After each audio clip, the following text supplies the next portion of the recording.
మేము పేరెంటానికి వెళ్ళినప్పుడు అక్కడ ఆడవాళ్ళందరికీ ఎవరికీ చెప్పొద్దని రిక్వెస్ట్ చేసిన ఈ మనుషులు విషయం దాచలేకపోయారు. అలాంటిది పంచాయతీ దాకా వెళ్ళిన గొడవ ఏదో ఒక రోజు సరస్వతి చెవిన పడకుండా ఉంటుందా? ఆ నోటా ఈ నోటా పాకి ప్రపంచానికి తెలియకుండా ఉంటుందా? నిజానికి అందులో శ్రవణ్ తప్పు లేకపోయినా ఆ పిల్లకి పెళ్ళవుతుందా? నువ్వు చెప్పేది కూడా నిజమే వదినా. మరి సరస్వతికి అలాంటి సమస్యలు ఎదురవకుండా ఉండాలంటే ఏం చేయాలి వదినా? అదే అంతుపట్టడం లేదు నాని. నాకు మాత్రం ఎటు నుంచి ఆలోచించి చూసినా ఒక్కటే పరిష్కారం కనపడుతోంది. ఏంటో వదినా అది? అది ఇలా అంటున్నానని తప్పుగా అనుకోకు నాని. అది ఈ జనం నోరు మూయించాలంటే శ్రవణ్కి సరస్వతికి పెళ్లి చేయాలి.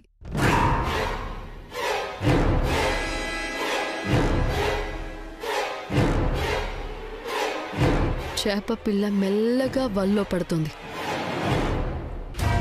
కానీ శ్రవణ్ తప్పు లేకుండానే అర్థం చేసుకోకుండా ఆవేశపడి సరస్వతి శ్రవణ్ని కొట్టింది. మీరందరూ దేవుళ్లా భావించే మీ పెద్దన్నయ్య పెంపకం మీద నింద వేసింది. తనని అంత బాధ పెట్టిన సరస్వతిని శ్రావణ్ పెళ్లి చేసుకోవడానికి ఎందుకు ఇష్టపడతాడు చెప్పు? ఏదేమైనా సరస్వతి జీవితం నాశనం అయిపోయినట్టే కదా నాని. భలే దానివే వదినా. శ్రవణ్ అన్నయ్యకు సరస్వతి అంటే ప్రాణం. తనని మనస్ఫూర్తిగా ప్రేమిస్తున్నాడు. అవునా? నిజమా? మరి ఈ విషయం సరస్వతికి చెప్పాడా? తన ప్రేమ విషయం సరస్వతితో చెప్దామని వెళ్తేనే గొడవ జరిగింది. అయ్యయ్యో, ఎంత పనైంది నాని. పోనీ అక్కతో చెప్తే ప్రాబ్లం సాల్వ్ చేసి వాళ్ళిద్దరికీ పెళ్లి చేసేది కదా? అంటే సరస్వతికి అన్నయ్య అంటే ఇష్టం లేదు కదా వదినా. ఆ సంఘటన తర్వాత అన్నయ్య మీద చెడు అభిప్రాయం కూడా వచ్చేసి ఉంటుంది. ఇప్పుడు ఎలా నాని? సరస్వతి శ్రవణ్లకి పెళ్లి జరిగితే శ్రవణ్ లవ్ సక్సెస్ అవుతుంది, సరస్వతి ప్రాబ్లం కూడా క్లియర్ అవుతుంది. కానీ అది ఎలా?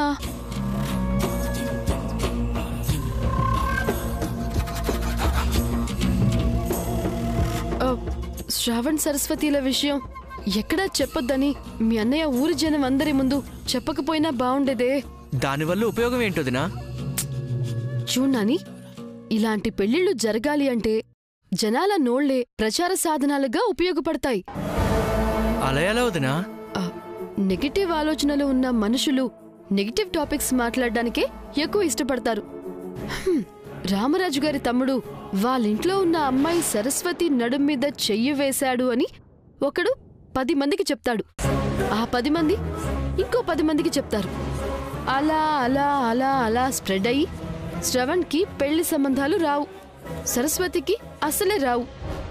అప్పుడు వాళ్ళిద్దరికీ పెళ్లి చేయడం తప్ప మరో అవకాశమే ఉండదు. బావగారి మీదున్న గౌరవంతో ఇప్పుడు ఊరి జనం ఈ విషయం గురించి మాట్లాడరు. ఇంకెవరు ఈ టాపిక్ ని స్ప్రెడ్ చేస్తారు?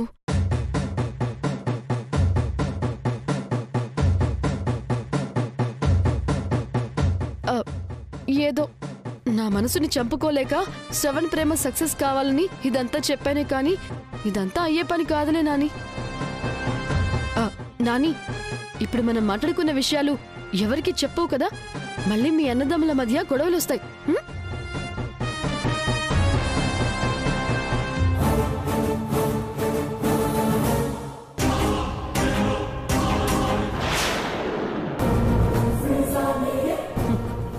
నోనిగాడి మనసులో విషబీజం నాటేశాను. అది చెట్టవడానికి ఎంతో టైం పట్టదు.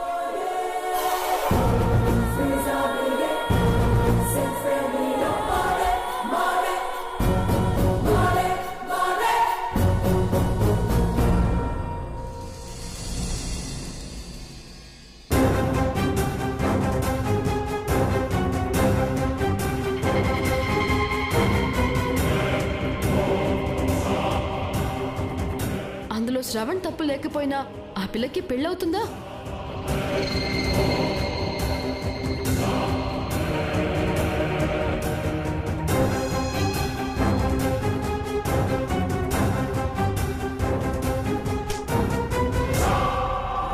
అది ఈ జనం నోరు మూయించాలంటే శ్రవణ్కి సరస్వతికి పెళ్లి చేయాలి.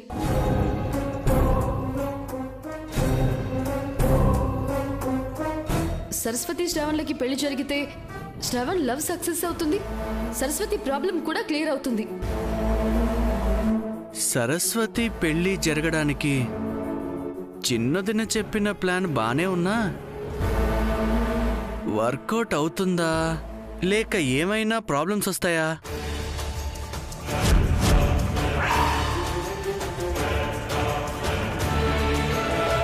సరస్వతికి శ్రవణన్నయ్య అంటే ఇష్టం లేదు కాబట్టి మళ్ళీ ఏమైనా గొడవలు జరుగుతాయా? పెద్దన్నయ్య కూడా పెళ్ళయ్యాక వదిన మీద ముందు ఇష్టం లేదు, తర్వాత కలిసిపోయి సంతోషంగా ఉన్నారు. అలాగే సరస్వతికి ముందు అన్నయ్య మీద ఇష్టం లేకపోయినా పెళ్ళయ్యాక కలిసిపోయే అవకాశం ఉంటుంది కదా.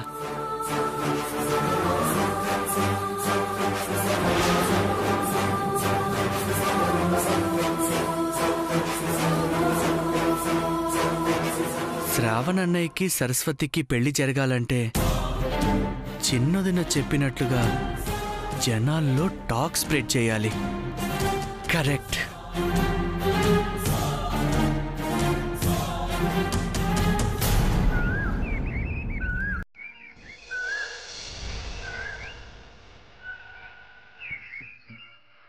పెద్దదినా, పెద్దదినా, వదినా, వదినా,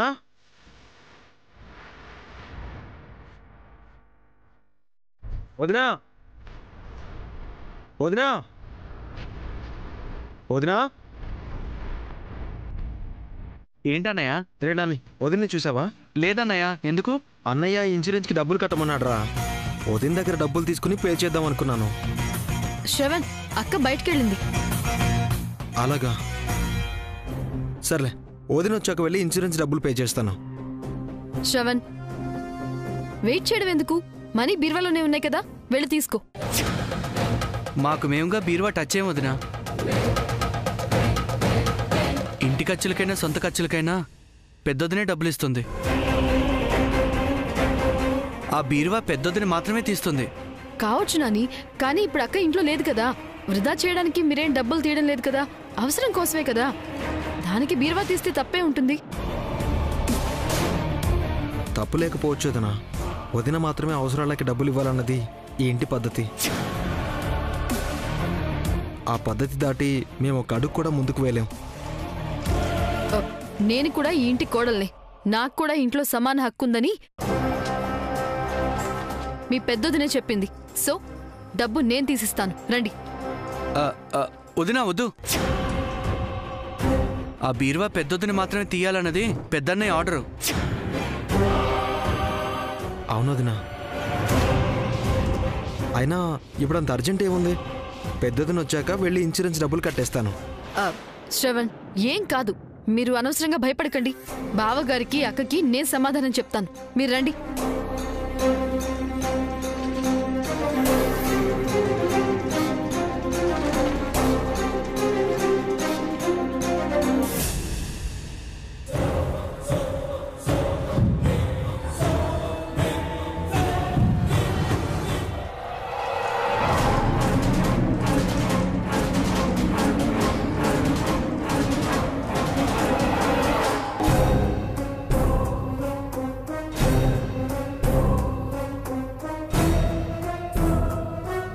ఆగు.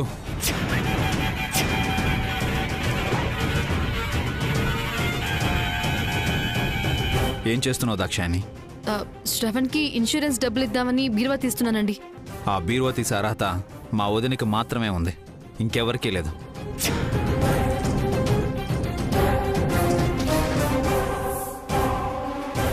మా అన్నయ్య వదినికిచ్చిన గౌరవం అది. ఈ పద్ధతులు ఖచ్చితంగా పాటించి తీరాలి. నీకు మొన్ననే చెప్పాను కదా, వాళ్ళు పాటించినట్టే నువ్వు కూడా పాటించాలి. కాదని ముందుకెళ్తే సమస్యలు వస్తాయి. సారీ అండి, ఇంటి పద్ధతులు తెలియక ఇన్సూరెన్స్ డబ్బులే కదా అని తీసిద్దాం అనుకున్నాను. అదిగో వదిన వచ్చింది.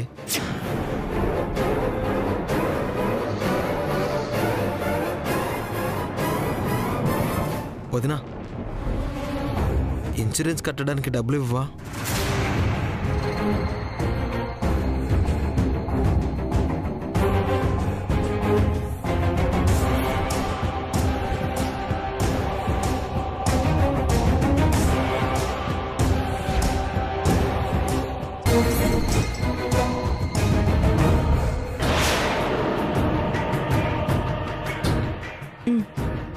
కట్టేసి వస్తాను వదినా.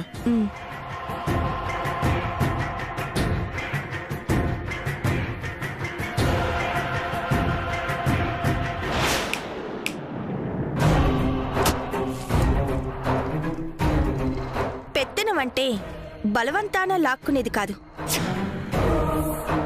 మర్యాదతో ఇచ్చేది.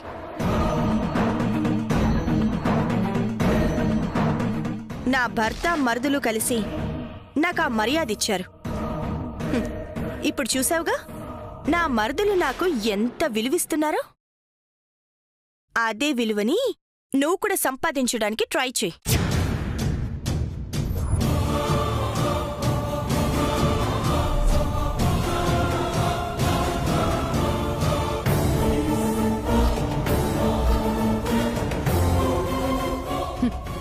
నీ పెత్తనాన్ని, ఈ బీరువా తాళాన్ని నీ నుంచి ఎలా లాక్కుంటానో చూడు సీత.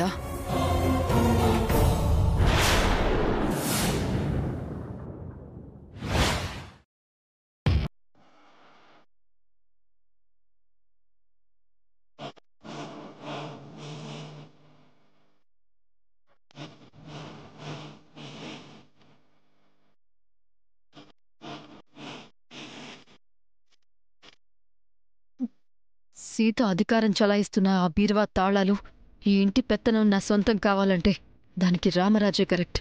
పెత్తనం నా మీదుంటే ఈ ఫ్యామిలీని నాశనం చేయడం ఈజీ అవుతుంది. సీత ఇంట్లో లేదు, అది ఇంట్లో లేనప్పుడే రామరాజు వస్తే నా ప్లాన్ అమలు చేయడం ఈజీ అవుతుంది.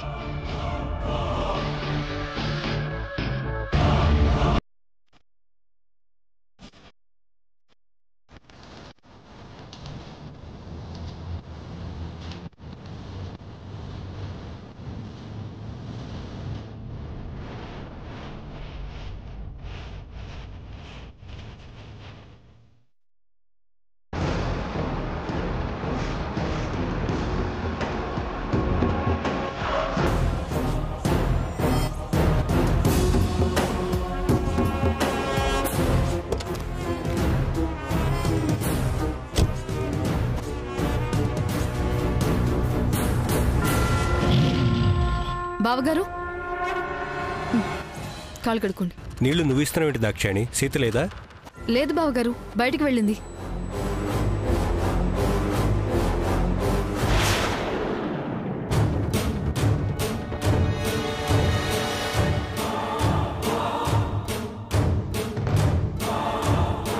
బావగారు, తాగడానికి మంచినీళ్ళు ఏమైనా ఇమ్మంటారా? వద్దు దాక్షాయణి. పోనీ టీ, కాఫీ ఏమైనా తీసుకురామంటారా? ఏమొద్దు దాక్షాయణి. అది యాక్చువల్గా సంశయించకుండా ఏం అడగాలనుకుంటున్నావో అడుగు దాక్షాయణి. నా ఫోన్ పాడైపోయింది బావగారు, కొత్త ఫోన్ కొనుక్కోవాలి, దానికి డబ్బులు కావాలి. దానికి అంత ఇబ్బంది ఎందుకు? మా అక్కనడికి తీసుకోవచ్చు కదా. అదే బావగారు, అక్క ఇంట్లో లేదు, అందుకే మిమ్మల్ని అడుగుతున్నాను. సరే, ఆ బీరువాలో డబ్బులుంటాయి, నీకెంత కావాలో అంత తీసుకో. వదిలేండి బావగారు, ఈ ఇంటి పద్ధతిని కాదని నేను ఆ బీరువాని ముట్టుకోవడం ఎందుకు? అక్క తప్ప ఆ బీరువాని ఎవరు ముట్టుకోకూడదట కదా. అలా అని ఎవరు అన్నారు? మీ తమ్ముడు చెప్పాడు బావగారు.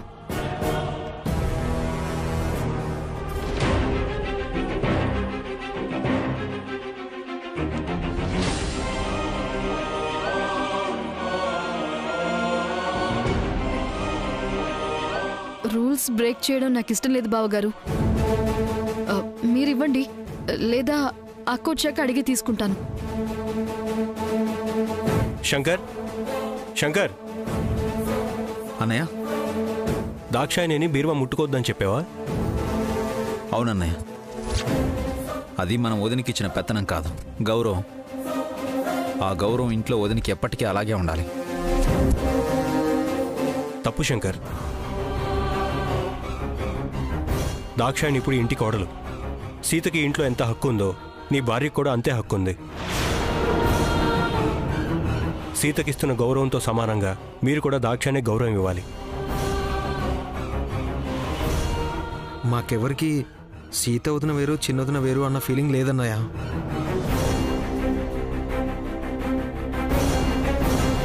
పెద్దదిన మీద చూపించిన అభిమానం, మర్యాదే చిన్నదిన మీద కూడా చూపిస్తూనే ఉన్నాం.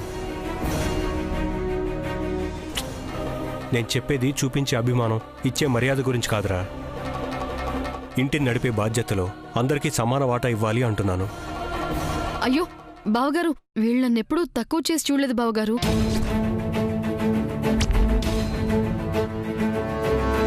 ఇంటికి సంబంధించిన అన్ని పనులు సీతక్కే చూస్తోంది కాబట్టి ఒక్కరి మీద ఇల్లు నడిస్తే బాగుంటుంది అన్న ఉద్దేశంతో నన్ను బీరువా ముట్టుకోవద్దని చెప్పారు, అంతే. ఒకళ్ళ మీద ఇల్లు నడవాలన్న రూలేం లేదు. నువ్వు మీ అక్కతో కలిసి బాధ్యత పంచుకుంటే తప్పు లేదు. ఇక నుంచి అన్ని విషయాల్లో సీతతో సమానంగా నువ్వు కూడా తీసుకో. అయ్యో నాకంత పెద్ద భారం వద్దు బావగారు. సీతక్క ఇంటి దేవత, తన సంరక్షణలోనే ఇల్లు బాగుంటుంది. ఈ ఇంటికి సంబంధించినంత వరకు నలుగురు అన్నదమ్ములు ఎలాగో నలుగురు కోడలు కూడా అంతే. అందరూ సమానంగా ఉండాలి. ఏమైందండి? సీత, ఇక నుంచి దాక్షాయిని కూడా నీతో సమానంగా ఇంటి అవసరాలు చూసుకుంటుంది.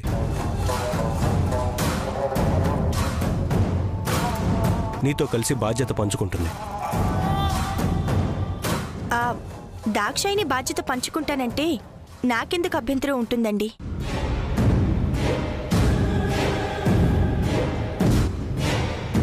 పంచుకోవాలి కూడా. కానీ కొత్తగా పెళ్ళయింది, అప్పుడే ఇంటి భారం తనకెందుకని నా అభిప్రాయం. అక్క, నేను కూడా అదే చెప్పాను. అలా వద్దులే సీత. కలిసి ఉన్న కుటుంబంలో కలతలు రాకుండా ఉండాలంటే కొన్ని బాధ్యతలు వెంటనే అప్పగించాలి. అప్పుడే సమస్యలు రావు.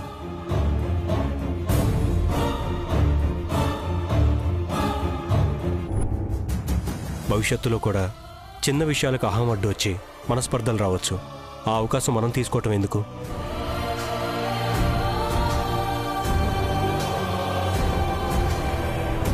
దాక్షాయినికి ఇంటి కోడలుగా స్వేచ్ఛ కావాలి. తనకేం కావాల్సి వచ్చినా నిన్నో నన్నో అడిగే పరిస్థితి రాకూడదు. చిన్న విషయాలకే మన ముందు చేయి చాచకూడదు. అది తనకి ఇబ్బందిగా కూడా ఉంటుంది.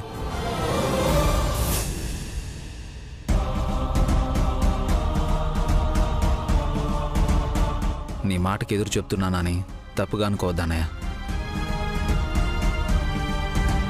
దాక్ష్యానికి ఇంట్లో స్వేచ్ఛకి ఏ ఇబ్బంది లేదు.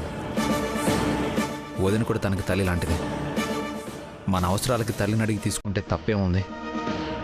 ఇంటి బాధ్యతలు మోసే శక్తి దాక్షాయానికి లేదు.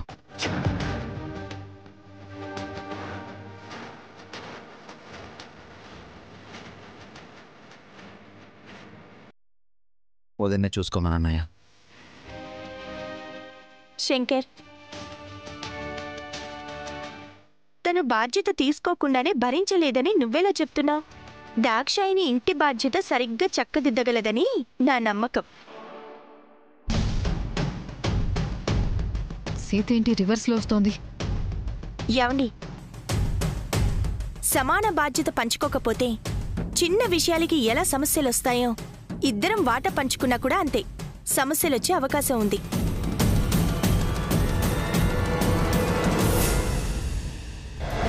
హాయిగా బాధ్యతంతా దాక్షాయినికి అప్పగించండి. నేను ప్రశాంతంగా ఈ ఇంటికి అత్తగారిలా ఉంటాను. అక్క, అది కాదు. నువ్వు ఇంకేం మాట్లాడకు దాక్షాయిని.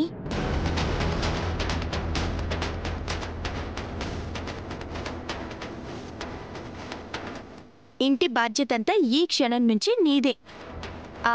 ఇప్పుడే వస్తానుండు.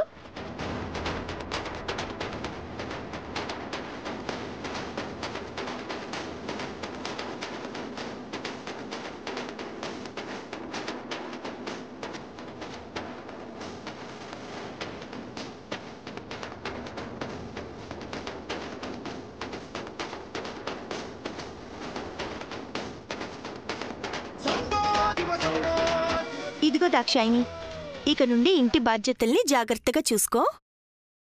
సీత, నేను ఒక 2 రోజులు ఊరు వెళ్తున్నాను. ఇప్పుడా? షాప్ స్టాక్ పని మీద అర్జెంటుగా వెళ్లాల్సి వస్తుంది. సరేనండి.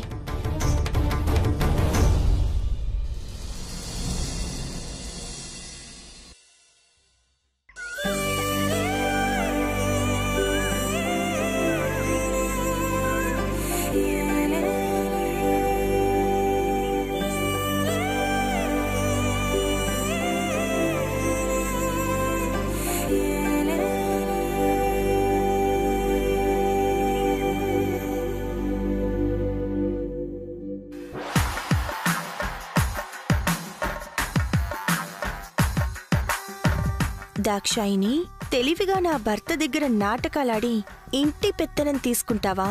మీ బావగారు తిరిగొచ్చేలోపు బాధ్యత కోరి భుజాలనేసుకున్నందుకు పశ్చాత్తాపడతా. శంకర్, శంకర్!